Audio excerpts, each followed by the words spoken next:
Hello, folks. Welcome to the new edition of Al Joint.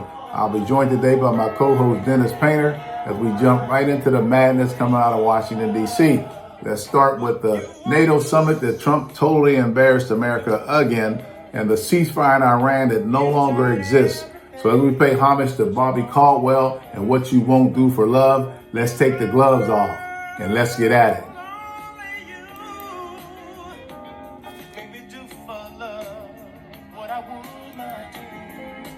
Well, Brother Painter, we got another crazy week. We have all type of shit coming out of Washington, D.C. This is the norm for our country now, right? This madness, political madness, week after week. We have Trump went to attend the NATO meeting where he embarrassed America again. The so-called ceasefire with Iran is gone. The MOU is over with. Trump said he's going to continue attacking them. And we have the Graham Plackner Senate race where he withdrew in Maine. So those subjects. And of course, we need to touch on Epstein/Trump files. There's a lot that's going on in this country that's not good, but we should not consider it the norm. We should be working towards making it, having a country, making sure we have the freedom of that the Constitution guarantees, that we have a country with morals, and we should not look at chaos as being norm. We should look at chaos as something we should be getting rid of, and Trump is a big part of that chaos. That's wishful thinking in these times, because this president is beyond a joke. Because a joke to me only hurts yourself or your reputation. What he's doing is affecting not only folks in this country, but folks in other countries as well. And his actions have had deadly consequences. Well, I think if you take a look at the countries that will not join the U.S. In its attack on Iran, it says volumes. They know better. Okay, they've thought it through. They've taken a look at it and said, "Hey, this doesn't make any sense." That's between Israel and Iran. And I can't tell you how many times. I think it was like 11 times at least that Trump said, I've accomplished a peace deal in the Middle East. And he did say a couple of weeks ago that he accomplished a peace deal in the Middle East for the first time in 3,000 years. That's what he said. I'd be like, there's not going to be peace in the Middle East because, well, what I see is a cultural world war mixed with some political venues to it. So you take a look at it, and we talked about this before. Trump walked into this war thinking it would be over in a couple of days. U.S. military might, et cetera, et cetera. He did not understand Iran. He didn't understand the culture. He didn't understand the resolve. He just walked into it thinking he was going to be the big hero by bombing them and it'd be over. That has not happened, and it's not going to happen. And so I had to go back and take a look at this. Where's this going to end, Al? So I went back. Israel and Iran were actually, I'd say, partners in a way, but they were allies up until 1979. And then in 1979, there was a regime change in Iran, and they became enemies. And it started out with Israel assassinating their scientists, and then Iran, doing cyber attacks on Israel. So that's where it started. And then you take a look at it, it just has escalated from there. And the war is about Iran being a threat to Israel. It is not a war about Iran being a threat to the world. I just read this morning. The first bombing actually started in 2024 by Israel, not by Iran, by Israel. So they started this. Trump got involved in 2025 and, of course, used the nuclear capabilities as the reason to eliminate their nuclear capabilities. And, in 2005 said, well, that's been eliminated. Well, it has not. So what we really have going on is a cultural war in that region that will not be resolved in the short term. It's going to cost us billions and more in dollars and involvement. We get nothing from it. And unfortunately, I think in the end, uh, Trump's going to decide to send in ground troops, which is going to make it even worse. So that's taking a look at that. What's the end result for America? Well, number one is Trump has proven that he doesn't know what he's doing. He's proven that he has no concept, he has no plan. Two is that he's not as tough as he claims to be. He can't resolve wars like he claimed he could do, during his campaign. He hasn't kept his campaign promise that be no more wars.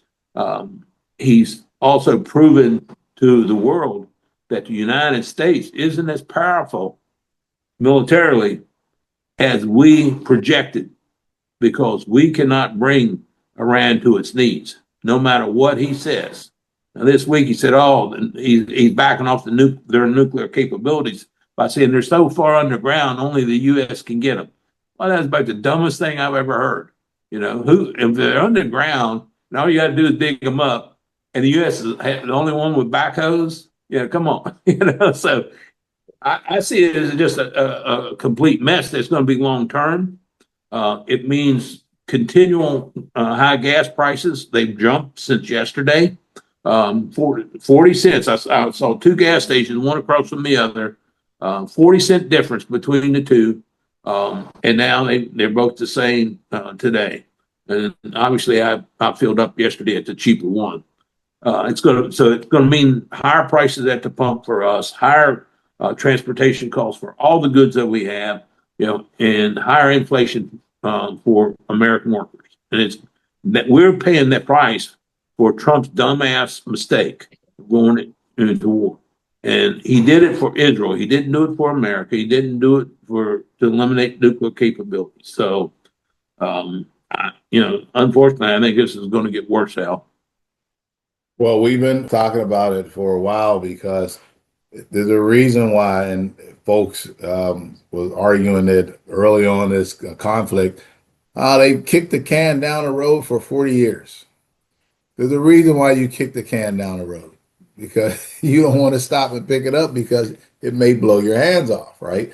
But for 40 years, Absolutely. there was peace. Yeah. There Yep. was peace over Absolutely. there. So if you didn't like the Obama agreement, why not just renegotiate with that as a starting point? Why would you start a war because Israel instructed you to? And now he doesn't know what to do, and he surrounded himself with DEI hires. Petey Hesteth, he got his son-in-law trying to bargain a peace deal, and to me, Kusher should have never be nowhere near the White House. No. All right, when you're trying to get billion-dollar deals in the Middle East, how are you going to expect credibility from the Iranians when you're sending your son-in-law, who they know that there's billions of dollars changing hands between him and other folks, and who they may consider their enemy. So to me, there's no way out of this because there's nobody in the cabinet smart enough to figure it out. And if Marco Rubio is the smartest person, you're in trouble. There should be 20 people in that administration who have equal or more experience than Marco Rubio, and they all should come together and bounce ideas off their head and try to figure out how to get out of this stuff. But little Marco is, I guess he feels good about himself because he's around a lot of dummies and you shine. But the reality is, he's probably average when it comes to having the ability to be able to get this thing done. Well, and the thing about it is the rest of the world is looking at all of this and thinking, how stupid can be to put yourself in that position. And there's not going to be a good answer. And part of what reason is going to continue now, and this wasn't in the beginning, but Trump's got to save face. And the only way he knows to save face is to have, a straight out actual victory. And that means complete elimination of Iran. And that's not going to happen. And he doesn't understand the resolve of those people. And you got Israel demanding it. Israel attacking other people. They went into Lebanon. They killed 230 children through their bombing. Okay, we're not saying anything about that. That's okay. Okay, it's okay for us to go into Iran and kill over 160 school children. No one's saying anything about that. That's not monstrous. Okay, but everybody else is monstrous that doesn't agree with Donald Trump. And I mean, this man has gotten us into something that he doesn't know how to get us out of. And quite frankly, his administration has no clue how to get us out of this. And one of his big gripes was, well, NATO didn't step up and help us out. Well, NATO was smart enough to know that that was a losing war. Second is Israel's not a NATO member. Okay. So why should they get involved? Okay. Now, yes, the United States is, but the United States is supposed to be the ultimate military power. So I think, in terms of the NATO alliances, I think they're making much smarter decisions than Donald Putin, pedophile Trump. Now, here's something that people need to make sure they pay attention to. Just because the government of these other Arabic nations in the Middle East or side with folks doesn't mean that their citizens are. Their citizens don't like to see Muslim children being blown up in schools and civilians being blown up with this additional bombing. So you think you have the leadership of these countries on your side, but how long are their citizens going to stand by and watch? Can you imagine if a Muslim country was bombing a Christian country and killing Christian children? Can you imagine what the uproar would be here with folks screaming, oh, they're killing innocent Christian children? They better keep their eye on that because at some point there's going to be a revolt in the Middle East about, hey, America just decided they're going to kill people that don't look like them. Right. And that's been a theme under the Trump administration anyway. It's, get rid of people we don't like of different color. But I just, what Israel wants is just out there in public, people do their own research. What Israel wants is the complete elimination of Iran because they see Iran as a threat to them. And Trump's taken up that call. We're gonna eliminate them. That means we're gonna kill everybody in that country. All right. That in itself, aside from what you were talking about, the different religious, is a war crime. That shows no compassion at all for people. This is a political war that actually is between Israel and Iran that they worked the nuclear weapon theme into. Now, do we want any country in the Middle East to have nuclear weapons? No. Was Iran capable of having a nuclear weapon? No. Were they working towards it? Probably, but according to Trump, he eliminated that back in 2025. So it's just one of those things now. And I'm still doing research on it. Israel somehow has the United States by the gonads. There's another word for that, but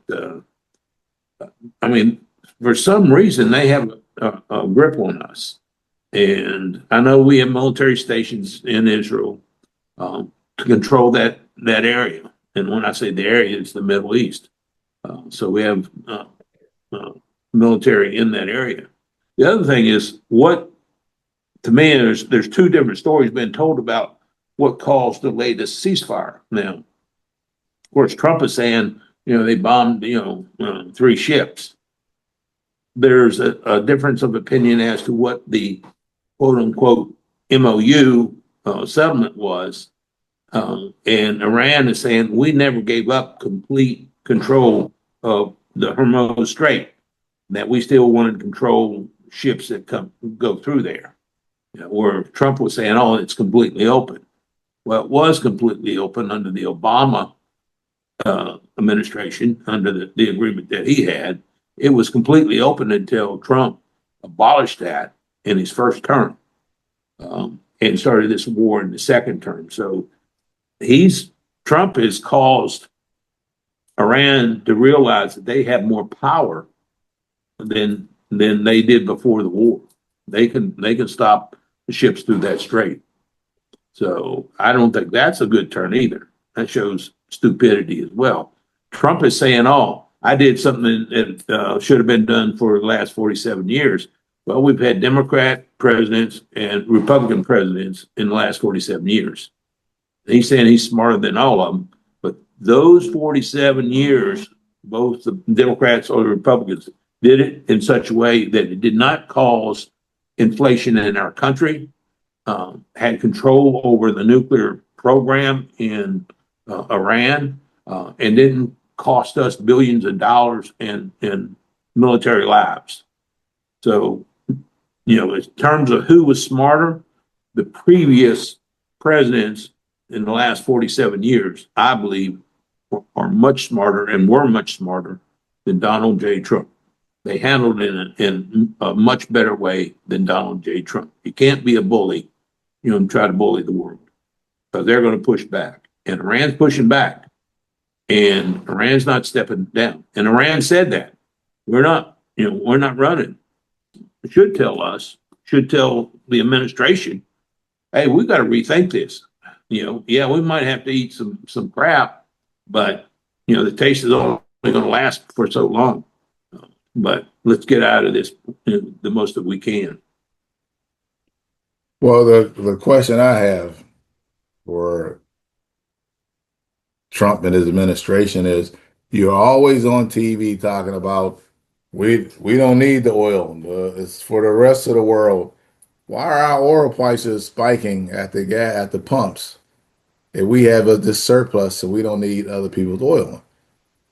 I mean, I know they attacked Venezuela, kidnapped their president under some guise that he's some drug dealer or whatever, and now you counting their oil as our own. So I know we're just as bad as Russia in that regard. But why aren't you telling these gas companies here not to raise the price of gas and oil when you're saying it's not affecting us? How the hell are we paying $1.50 more a gallon than we were a year ago if the price increases just happened? We're back up to that $150 per gallon increase, and in some places more. But why is that happening if our oil supplies are fine?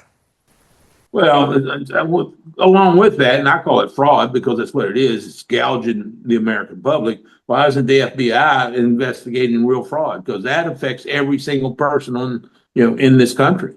Why aren't you investigating true fraud? No, we're giving free rein to these gas companies and oil companies to gouge America, and we think that's a good thing. No, to me, you talk out both sides of your face. I'm for law and order, except for when it comes to businesses. They can gouge the American public. They can steal from the American public. But I'm for law and order. But that's okay. I mean, just think of what would happen. You talk about Venezuela. What would have happened if some other country came in and captured, our president and hauled him off to their country? I mean, they'd be Yeah, saying this. that's not fair, because that's like saying what would happen if somebody broke in your house and took your criminal slash rapist, pedophile slash thief relative away, as opposed to taking your other relative who goes to church every Sunday and who abides by the law. So That it might be a little bit fair in the sense that the majority of Americans would have said good. Okay. it probably All would have right. helped. On that basis, though, but I don't believe anything that Trump says about a peace deal. He labeled himself the great negotiator. He's not a negotiator at all. He hasn't been able to stop the wars. He hasn't been able to negotiate a deal. He hasn't been able to keep peace there. And um, the three ships that were bombed by Iran goes back to Iran did not give up full authority over the Strait of Hormuz. They still had rights over that strait, and those ships violated that.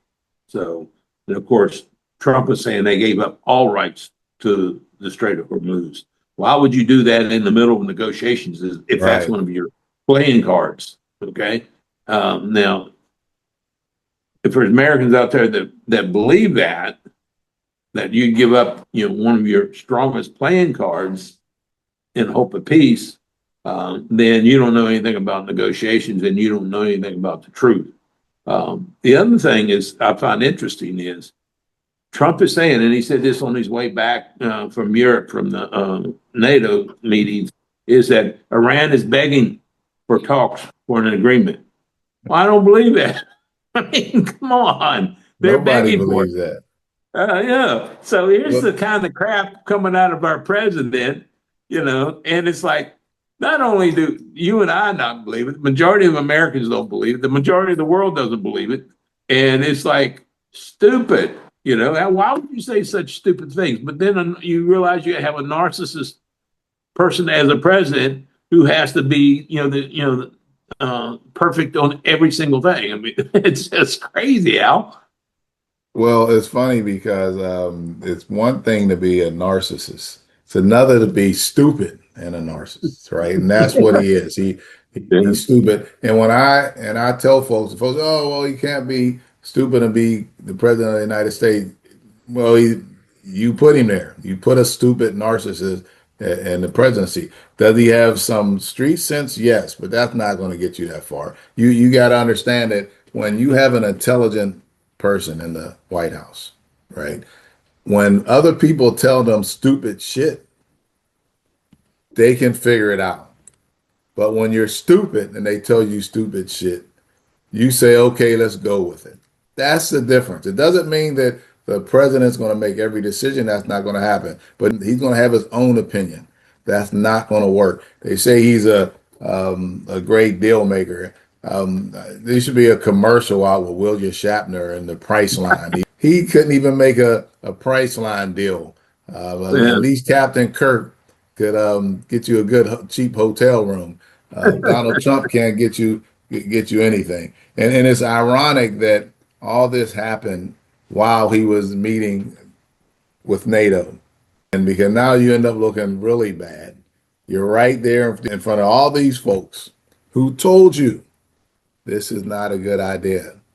We're not siding with you. It's not a good idea. And you're over there talking about still whining. Oh, we give this much to NATO. Europeans are not helping us. Our allies are not helping us. No, your allies helped you when they told you don't follow Israel down this rabbit hole, and very good you point. ignored them, and now you got to pay the price for that. And I said this on an earlier podcast that it costs to be the boss. We made the decision after World War II. We told the rest of the world, we will be your police, but you have to do what we tell you to do. We're going to sucker our taxpayers into giving 30% of their entire budget to defense.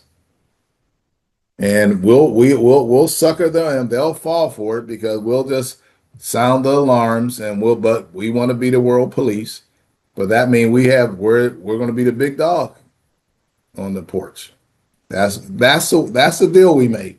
Don't go around acting like these folks decided not to pay into NATO as much as we are because it was a decision they made. No, it was a decision we made that we're Right, going to pay 30% of our GDP is going to go to defense, and that's if you think about it, that's crazy.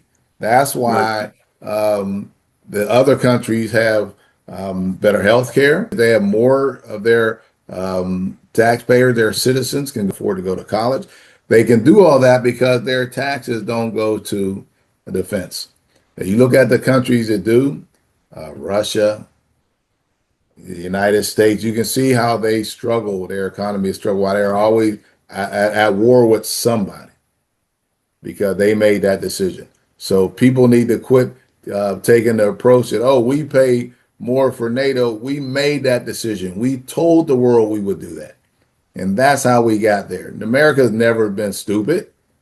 They wouldn't have been paying 30% when other countries are paying 2, 3% of their gross budget towards defense.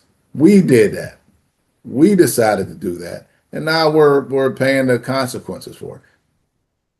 Right. Well, I think that looking at it from the point of view that you're talking about is if we're not paying that much, okay, or weren't paying it that much into NATO, where would Trump be redirecting that money? That's the key element because that's really I think what it's about is money, and he's going to want to take that money and put it in his pocket some way, either through his son, his wife, or his son-in-laws, or his sons. I mean, that's where that money's going to go. And we, I mean, if you realize one of his big complaints about NATO is not chipping in with this, is he only turned to NATO after he realized that it wasn't going to be a 3-day war and total victory that he could take credit for. Then he started looking around and saying, okay, it's somebody else's fault. You're not chipping in. You're not helping out. We need help on this. So you take a look at NATO in that way, and once again, NATO made the right decision, and Trump is showing, his desperation. And I think he is desperate. He's got to come out of this thing somehow looking like he actually won versus coming out with, long-term inflation for us, deaths for nothing, and high gas prices that never go away, higher grocery prices that will not go down, and just an overall higher cost to the American public. And while at NATO, of course, he embarrassed our country numerous times. He kept calling Zelensky Putin. And I don't know. It's hard to tell with this guy because when you're old and senile, you don't know if he just wants to try to insult somebody, but he doesn't know how to do it. But he asked Zelensky, would he be willing to meet in Moscow for a meeting, which you ask me, that's probably one of the most asinine requests. But it's Donald Trump, he asked it anyway. And Zelensky, being much smarter and quicker than him, said, oh, no, it's not safe there, how we're bombing it. Which I thought was just one of the greatest Yeah. responses, right? He's, in other words, we're bombing Moscow. Why would I go to the place that we're bombing now, right? And Yeah. Trump didn't even get it. It took him, somebody probably had to tell him, hey, that was a quick comeback. And it was, and he didn't know what he was talking about. He also kept referring to Iran as a Islamic nation of Japan. How where did that come from? People don't understand that your boy has lost his damn mind. The penalty that we're going to pay, other than being totally embarrassed, is that he's going to eventually say or do something that's going to cause thousands of people to lose their lives, of Americans. So people need to understand that when you have Alzheimer's and it's starting to set in, it's starting to be clear, it's time for him to move out. But they're going to stick by they're going to stick by their man no matter what. Well, I see this. I mean, this is a huge problem that we have, and it's with the current Congress and the current Senate. They're not holding him accountable. They're not holding him to the Constitution. But when you get to the point, and you know, it, life will throws us different curves. If he's clearly mentally not stable to start with, but he's gotten worse, making worse decisions, doing saying worse things. And one of the things that came out of NATO is that like they were rolling their eyes, and they're like he's insulting all of them. I mean, talking to him like he's in the fourth grade, using fourth grade insults to the entire group, and then wants to throw Spain out. Okay. because Spain is critical of him and critical of the Iranian conflict. He wants to not do any business with him. So he wants to isolate Spain. Well, that makes no sense either. It's they're part of NATO. You need to step up to the plate and take the criticism, like you said. When you step on that world stage, hey, that's part of it. And Trump can't handle criticism from any place. And the other thing is he renewed his demands to take Greenland. Greenland should be handed over to him. Denmark didn't need it. America needed Greenland. How do we tell the difference between Trump and Putin? Hey, one's fatter than the other. That's how. Yeah, well, that works. Now, let's kind of transition over to this Graham Plattner, the Senate campaign in Maine. He decided to drop out. He should have been dropped out, right? To me, and when I say been, I mean within over the last 3 days. It shouldn't have took him now. I saw his speech, and I'm telling folks right now that the Democratic Party, if you allow Graham Plattner to stick around and we become hypocrites. And we've criticized Jim Jordan, Clarence Thomas, Lindsey Graham, Donald Trump 1,000 times for being in Epstein files, for being in the Sasha Riley tapes as pedophiles and rapists. Then if we have a candidate when this many allegations come out, step the hell away. I'm telling him now, I seen his little speech. He wanted to be the victim. You're not the victim. Those women were victims. And some of them, there were a couple that were tied to Republicans. There were even more that were Democrats. And the last one, or the last two, because this one came out even since then, who said that she thought that the other allegations would make him step aside. And when that then happened, she felt obligated to say, look, they weren't lying. And when you have pedophiles running the country, rapists running the country, that are in the Supreme Court, that are in Congress, we can't make this normal. He has to get the hell out. Quit trying to blame the Washington Democrats. That's not what brought you down. What brought you down was Maine women who were in your state saying that what you sexually assaulted them in numerous ways. And the establishment has said, hey, with this new wave, people wanted Graham Plattner. He looked like a good candidate until he started having Nazi tattoos on his chest, and it went on and on and on. They supported you, and people were going to support you until these allegations got too much. They shouldn't have waited this long, but they did. So some of the folks I was listening to, the interviews with the Maine voters, where there were some, this one woman I heard specifically say, I'm not voting for Susan Collins no matter what, but I would have had to write somebody else in because I couldn't, her conscience wouldn't let her vote for somebody who's with this many accusations of sexual harassment and rape against women. And I respected that. But he needs to respect the fact that he needs to own up, man up. Just because you happen to be the hot ticket item doesn't mean we send another rapist slash sexual predator to Washington, D.C. Well, I think it's as you said, it took a little too long for this to happen, but I hope it's a step forward that it says to America, to all America, that we got to have morals that go to Washington, whether it's in the Congress or whether it's in the Senate. We have to have morals in state representatives. We have to, and we have to speak up. And I looked at it, you say the women did it to it. I say that Plattner did it to himself. He's the one that he did those acts. He's the one that violated those women. And I'm glad that this is a part of this podcast, because we would be hypocrites if we didn't say, regardless of who you are, that's not acceptable. That's not acceptable.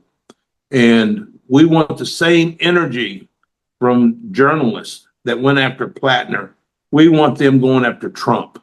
the same energy because the same things are in effect. We want the same energy going towards Jim Jordan and all the other people in the Epstein files from the journalists. We don't want a bunch of weak-kneed journalists just because it's Donald Trump. You know, we can pick off the fringe out here and act like we're tough. No, you go after the truth, regardless of who it is, and put it out there. So I blame Blattner. He's the one that chose the path that he walked. It was wrong, and I'm glad that we're putting it forward in this public media notice.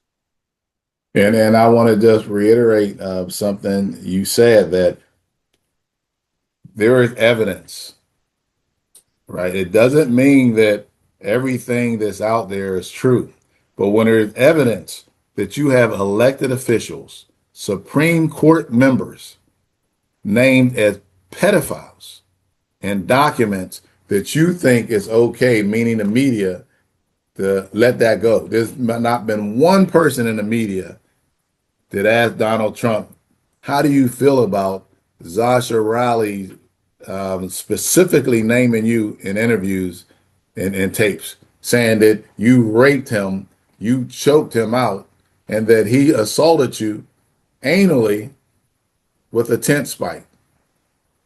That should be something that people should bring up. If you're afraid to bring it up to the president, bring it up to his press secretary.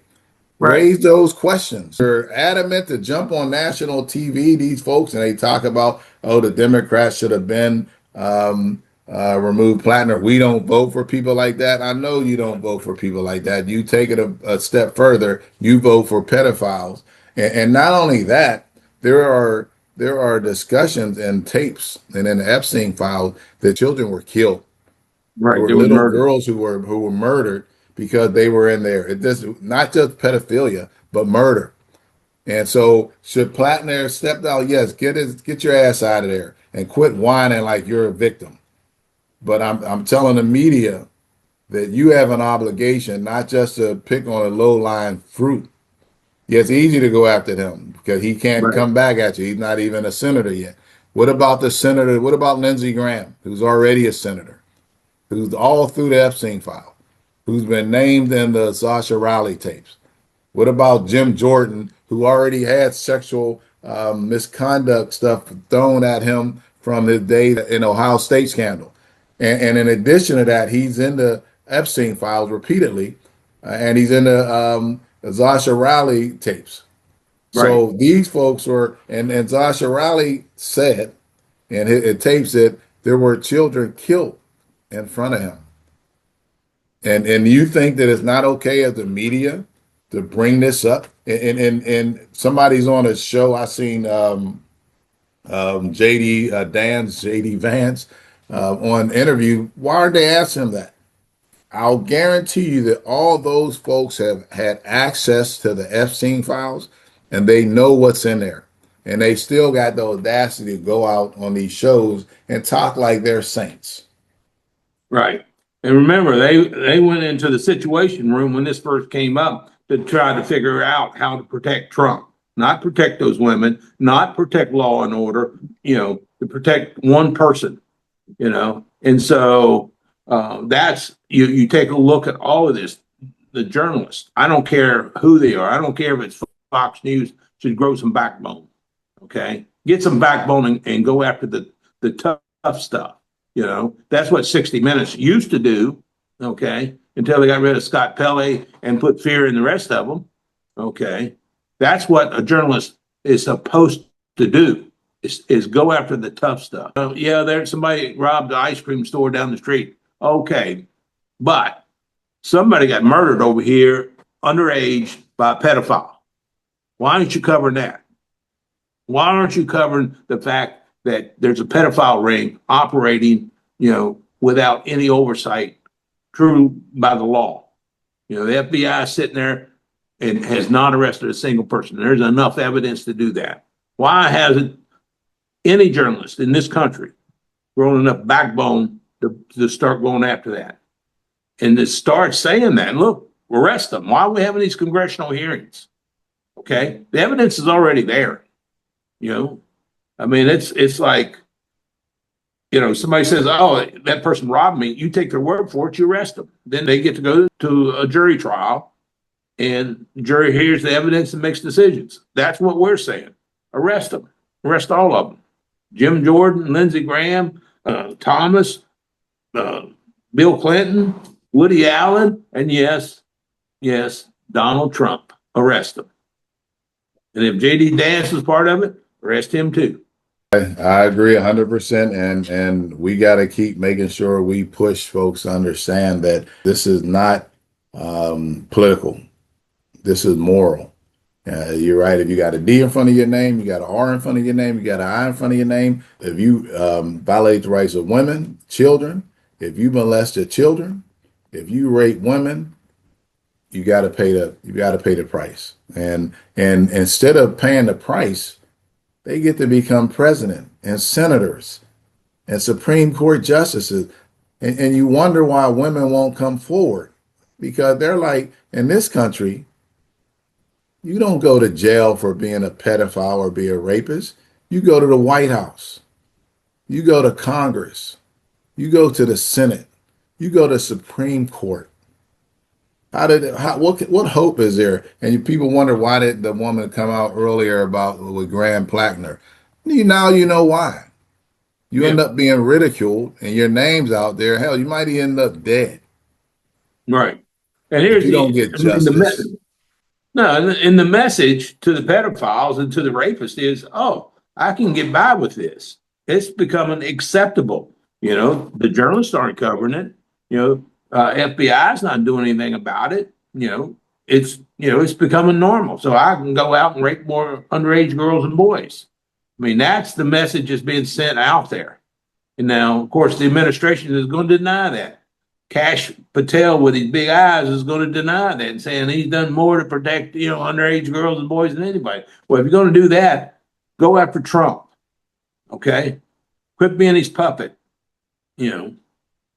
Well, that'll never happen. That's why you put DEI hires in place because they know they're not qualified. And they'll do whatever they got to do to stay in that position because um, they won't get hired anywhere else. I still don't understand them. People um, think about it. Cash Patel is the fucking FBI director.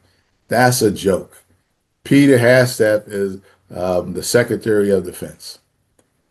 Think about that. A month before that, he was um, in a pool party, drunk, with Nazi tattoos all over himself, and being a podcaster on Fox News. That's who we have running this country, and that's why we're in the mess that we're in now. There's no way, there's no light at the end of the tunnel.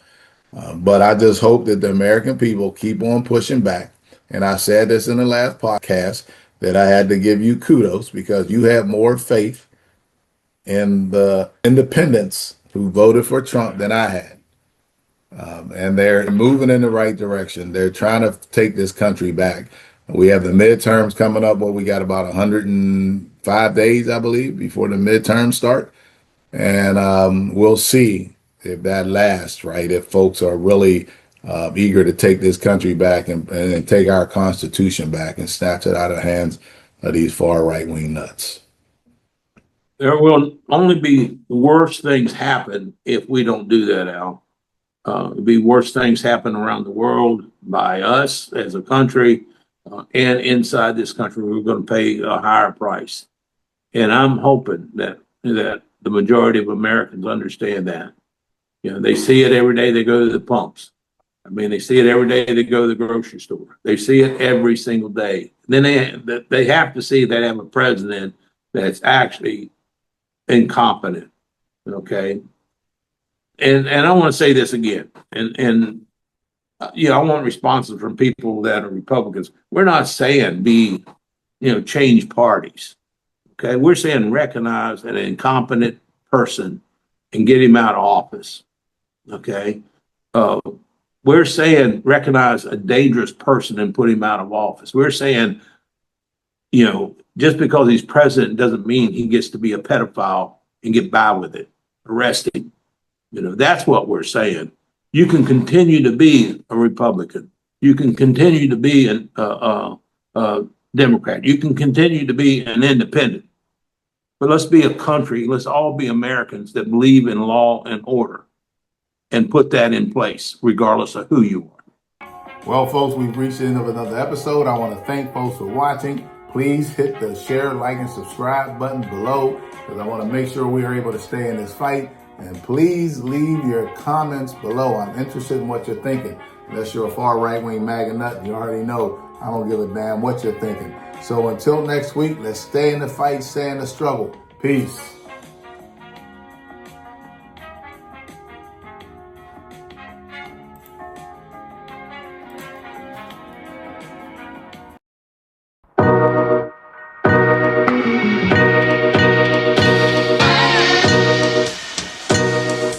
This segment of Al's Joint is brought to you by JPAC Trucking.